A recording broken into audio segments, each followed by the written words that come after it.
अस्सलाम वालेकुम एवरीबॉडी। मुझे अपनी मेडिकल इमेजिंग वाली जो पिछली वीडियो थी उस पर बहुत अच्छा रिस्पांस दिया आप लोगों ने, और इसके अलावा भी अभी तक कुछ ऐसे क्वेश्चंस हैं, कुछ ऐसी बातें हैं जो आप लोगों को क्लियर नहीं है। पता नहीं क्यों नहीं है, क्योंकि मैंने उसमें कोशिश की थी कि मैं सारी चीज़ों को कवर कर लूँ। अभी भी जो मैं बातें बताऊँगी कुछ बातें वही होंगी जो आपने उधर भी सुनी होंगी, लेकिन अगर गौर से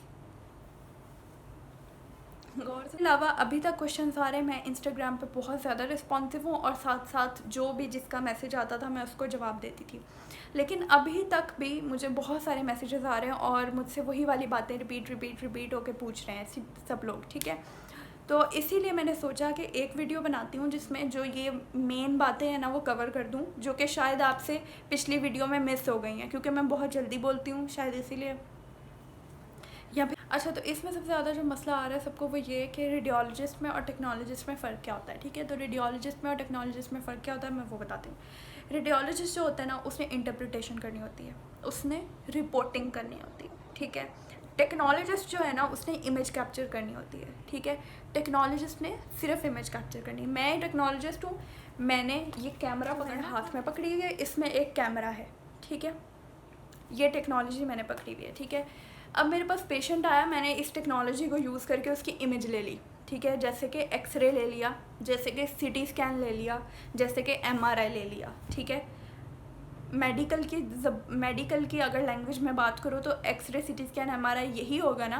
तो ये मैंने ले लिया इस टेक्नोलॉजी को यूज़ करते हुए, इमेज ले ली, यहाँ मेरा काम ख़त्म, टेक्नोलॉजिस्ट का काम ख़त्म। उसके बाद आती है रेडियोलॉजिस्ट की बारी। यही वाली इमेज जो मैंने कैप्चर कर ली है ये और इमेज कैप्चर कर लेनी है, ठीक है। अब ये इमेज आगे जाएगी रेडियोलॉजिस्ट के पास और उसने आगे इसको इंटरप्रेट करना है। रेडियोलॉजिस्ट ने देखना है कि अच्छा जी क्या प्रॉब्लम है इसमें, मुझे ये यहाँ पे ये चीज़ नज़र आ रही है, ट्यूमर नज़र आ रहा है, यहाँ पे मुझे जो है वो कोई एब्सेस नज़र आ रहा है, यहाँ पे कोई हीमाटोमा नज़र आ रहा है, या जो भी नज़र आ रहा है, ठीक है।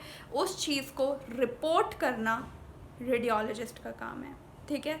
उसने क्या करना है, अपना नोट पैड निकालना है, उसने उस पर लिख देना है कि अच्छा जी ये पेशेंट का नाम है, ये उसकी एज थी, उसका ये वाला प्रोसेस आपने करवाया, मतलब एक्सरे करवाया, सीटी करवाया, एमआरआई करवाया, वटेवर जो भी कराया। नीचे उसने लिख देना है कि इसमें मुझे जो है ना ये वाला ट्यूमर नज़र आया है, ये वाला प्रॉब्लम नज़र आया, वो सारा कुछ लिख के उसने डॉक्टर के पास भेज देना है, ठीक है। वो डॉक्टर जिसने आपको टेस्ट लिख के दिया था कि सीटी स्कैन करा के आओ, ये उसके पास जाएगी रिपोर्ट आगे। तो रिपोर्टिंग करना, are for reporting, are for radiologist, ये काम उनका है। टेक्नोलॉजिस्ट का काम क्या है, टेक्नोलॉजी को यूज़ करते हुए इमेज कैप्चर करना, ठीक है। ये काम टेक्नोलॉजिस्ट का है। टेक्नोलॉजिस्ट ने जितनी भी इमेजेस कैप्चर की होंगी वो सारी की सारी रेडियोलॉजिस्ट के पास जाएंगी। रेडियोलॉजिस्ट ने उन इमेजेस को इंटरप्रेट करना है, इंटरप्रिटेशन करना, रिपोर्टिंग करना रेडियोलॉजिस्ट का काम है। टेक्नोलॉजिस्ट का काम यहाँ पे ख़त्म है कि उसने एक इमेज ले ली, ठीक है। और अगर आप इसमें ये देखो कि टेक्नोलॉजिस्ट का और क्या काम है, तो अब इमेज लेने के लिए जो जो चीज़ें आपको करनी पड़ती हैं वो सारा टेक्नोलॉजिस्ट का काम है।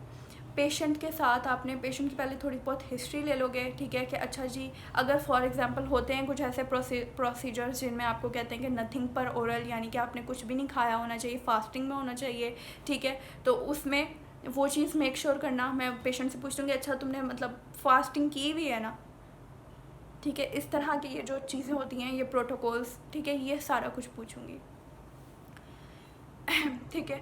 इसके अलावा हमारे पास आ जाता है कि फ़ोटोग्राफ, एक फ़ोटो ले रहे होते हैं नॉर्मली, फ़ोटो लेते हुए मैं कहती हूँ कि अच्छा जी आप इस तरह खड़े हो, आपका ये वाला पोज अच्छा लग रहा है, ठीक है, ऐसे खड़े हो, ये करो, वो करो, ये करो, वो करो, ठीक है। इसी तरह मैंने वहाँ पर भी पोजीशनिंग करनी है, तो इसी तरह बिल्कुल मैंने वहाँ पर भी पोजीशनिंग करनी है पेशेंट की।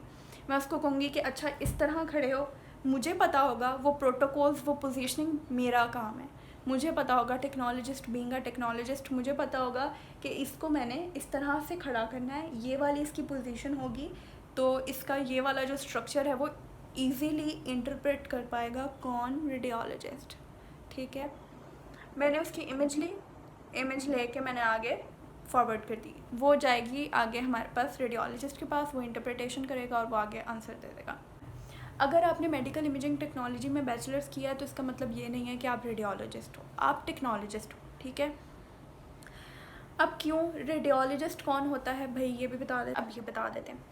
रेडियोलॉजिस्ट वो बंदा होता है जिसने पहले पूरा MBBS किया हो। 5 साल का MBBS करने के बाद वो अपनी स्पेशलिटी में, जैसे कुछ लोग ENT चूज़ कर लेते हैं, कुछ लोग न्यूरो चूज़ कर लेते हैं, कुछ लोग कार्डियोलॉजिस्ट बन जाते हैं, डिपेंड करता है अपनी अपनी प्रेफरेंसेस के अकॉर्डिंग, ठीक है। इसी तरह जो बंदा रेडियोलॉजी को चूज़ करेगा वो रेडियोलॉजिस्ट बन जाएगा, ठीक है, लेकिन वो होगा MBBS डॉक्टर, ठीक है, क्योंकि उसने इंटरप्रिटेशन सोचा है कि वो रेडियोलॉजी में ही सर्व करेगा, ठीक है, अपना काम जो है वो रेडियोलॉजी में करेगा, तो वो बंदा होगा रेडियोलॉजिस्ट। उसने करनी है रिपोर्टिंग, उसके पास, क्योंकि उसने इंटरप्रिटेशन भी करनी है, डायग्नोसिस भी करना है और उसने रिपोर्टिंग भी करनी है। किसने? रेडियोलॉजिस्ट ने। टेक्नोलॉजिस्ट जो है उसका काम है इमेज कैप्चर करना, ठीक है, एक्सरे है, अल्ट्रासाउंड है, ठीक है, CT स्कैन है, MRI है, ठीक है, न्यूक्लियर इमेजिंग है, कोई भी मोडालिटी है, आपने इमेज कैप्चर करनी है। जो इमेज है ना वो कैप्चर करना आपका काम है, ठीक है। ये जैसे आप कैमरा से इमेज कैप्चर करते हो, आप मेक श्योर करते हो कि हाँ जी अब ये जो मैंने इमेज ली है ये ब्लर ना हो, ठीक है, जो अगला बंदा उसकी शक्ल सही नज़र आ रही हो, ये जो सारी चीज़ें मैं मेक श्योर इधर करती हूँ, यही मेक श्योर मैंने उधर कर लेनी है। उसको मेडिकल टेक्नोलॉजी क्यों कहते हैं, उसको मेडिकल इमेजिंग टेक्नोलॉजी क्यों कहते हैं? क्योंकि उसमें मेडिकल से रिलेटेड हम मेडिकल का ही कैमरा यूज़ कर रहे होते हैं और मेडिकल की ही इमेज ले रहे होते हैं, ठीक है। तो वो हमारे पास होता है मेडिकल इमेजिंग टेक्नोलॉजी, ठीक है। और जो हमारे पास रेडियोलॉजिस्ट होता है वो बंदा होता है जिसने पहले MBBS किया है, उसके बाद उसने रेडियोलॉजी पढ़ी है, ठीक है। उसने स्पेसिफिकली स्पेशलाइजेशन किस में चूज़ की है?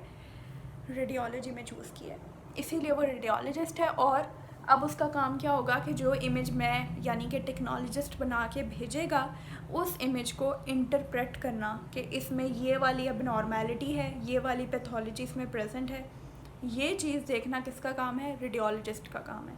उसने रिपोर्ट बना देनी है कि हाँ जी फ़ायज़ा इसके अंदर भाई मुझे ये नज़र आई है पैथोलॉजी, इसको ये वाला प्रॉब्लम है, वो लिख के उसने आगे भेज देनी है डॉक्टर को। कौन सा डॉक्टर? वो वाला डॉक्टर जो कि मुझे ट्रीट कर रहा था, जो कि मुझे उस डॉक्टर के पास वो वाली रिपोर्ट जानी है जो रेडियोलॉजिस्ट ने बना के भेजी है, ठीक है, ठीक है। तो अब उस डॉक्टर ने देखना है ये रिपोर्ट है, सही है, अब मैं इसको ये वाली इसके अकॉर्डिंगली मेडिकेशन दे देता हूँ या ये वाली ट्रीटमेंट दे देता हूँ, या फिर जो भी, या अगर उसने कोई सर्जरी प्रिस्क्राइब करनी है तो वो कर देगा। वो सब कुछ डिपेंड करता है कंडीशन पे होता है, ठीक है। तो आप ये नहीं कह सकते कि रेडियोलॉजिस्ट की ज़्यादा इंपॉर्टेंस है, टेक्नोलॉजिस्ट की ज़्यादा इंपॉर्टेंस है, डॉक्टर की ज़्यादा इंपॉर्टेंस है। ये सब कुछ जो है ये बैलेंस में चल रहा होता है।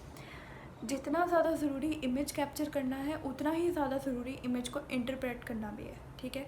अब उस इमेज को इंटरप्रेट करने के बाद उसके डिज़ीज़ को डायग्नोस करना, ठीक है, और उसको मेडिकेशन देना भी उतना ही इम्पोर्टेंट। तीनों चीज़ें अपनी जगह उतनी ही इम्पोर्टेंस रखती हैं। तो हम ये नहीं कह सकते कि एक बंदा ज़्यादा ज़रूरी है, वो वाला ज़्यादा ज़रूरी नहीं है, या उसकी वर्थ ज़्यादा है उसकी नहीं है, या मुझे ज़्यादा इज़्ज़त मिलेगी या उसको ज़्यादा इज़्ज़त मिलेगी। तो ये सारी बातें ठीक, तो हर किसी की जो है वो अपनी इम्पोर्टेंस है, सही है। अच्छा, फिर हमारे पास आते हैं ये वाली बात कि किसी यूनिवर्सिटी ने ये वाला टाइटल दिया हुआ है, किसी यूनिवर्सिटी ने ये वाला टाइटल दिया हुआ है, तो हमारे लिए क्या बेहतर है। तो इन मेडिकल इमेजिंग टेक्नोलॉजी में क्या फ़र्क है और रेडियोलॉजी क्या चीज़ है, ठीक है। तो बेसिकली ये दोनों चीज़ें सेम है, लेकिन नाम से देखो, नाम से आपको पता चलेगा रेडियोलॉजी में वो वाली फील्ड, वो वाली मोडालिटीज़ आएंगी, जो मोडालिटीज़ रेडियोलॉजी में हमारे पास वो वाली मोडालिटीज़ आएंगी जिनमें रेडिएशंस यूज़ हो रही है। एक्सरे रेडिएशन यूज़ हो रही है, CT स्कैन रेडिएशन यूज़ हो रही है, मेमोग्राफी रेडिएशन यूज़ हो रही है, ठीक है। तो ये सारी जो है वो रेडियोलॉजी में आ गई, ठीक है। रेडियो, रेडिएशन, रेडियोलॉजी, ठीक है, ये सब समझ गए। उसके बाद आती है medical imaging technology. Medical imaging technology, medical की जितनी भी इमेजिंग मोडालिटीज़ हैं वो सब इसके अंडर लाई करेंगी। MRI भी आ जाएगा, अल्ट्रासाउंड भी आ जाएगा। अल्ट्रासाउंड में कोई रेडिएशन नहीं होती, MRI में कोई रेडिएशन नहीं होती, लेकिन वो दोनों भी इधर कवर हो रही हैं। अब हमारे पास कुछ यूनिवर्सिटीज़ ऐसी होती हैं जो जिनकी फील्ड का टाइटल जो होगा, जो प्रोग्राम का नाम होगा वो रेडियोलॉजी होगा, लेकिन वो उसमें आपको MRI भी कवर करा रहे होंगे, ठीक है। तो एडमिशन लेते हुए आपने ये चीज़ मेक श्योर कर लेनी है कि हाँ जी पहले अपनी फील्ड का टाइटल देख लो, मेडिकल इमेजिंग टेक्नोलॉजी है या रेडियोलॉजी है।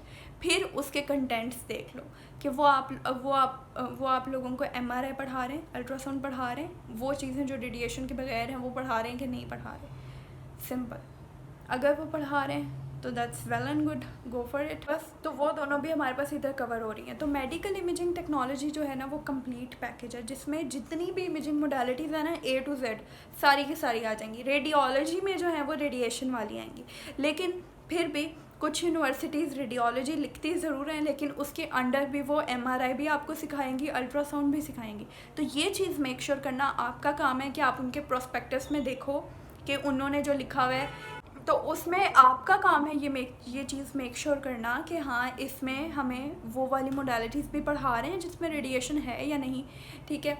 तो ये इसमें फ़र्क है।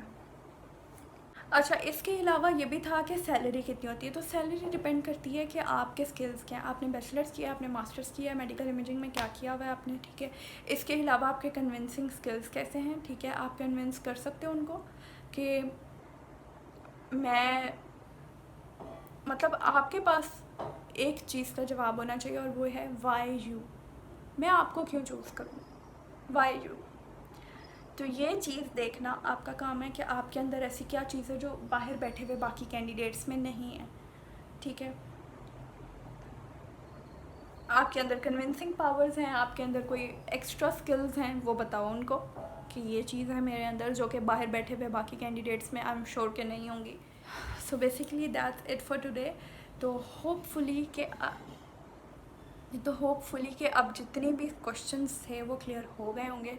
अभी भी अगर कुछ रह गया है तो लिटरली आप लोग मुझे अभी भी इंस्टाग्राम पे मैसेज कर सकते हो। इंस्टाग्राम का लिंक मैं यहीं डिस्क्रिप्शन बॉक्स में, अभी भी अगर कुछ रह गया है तो आप लोग मुझसे पूछ सकते हैं और इंस्टाग्राम पे जाके आप मुझे मैसेज कर सकते हैं। इंस्टाग्राम पे मैं बहुत रिस्पॉन्सिव हूँ, मुझे मैसेज करें, मैं आपको बताऊँगी जो भी आपकी क्वेरी है, जो भी आपको लगता है कि आपको अभी भी क्लियर नहीं हुआ है, या कोई ऐसी चीज़ जो कि आपको लगता हो कि ये इसने बताई नहीं है, कि या कोई भी ऐसी चीज़ जो क्वेश्चन आपका अभी रह गया हो, अभी एड्रेस ना हुआ हो, तो उसको आप वहाँ पे मुझे इंस्टाग्राम पे मैसेज कर सकते हैं, मैं आपको बता दूँगी। थैंक यू एवरीबॉडी वीडियो देखने का।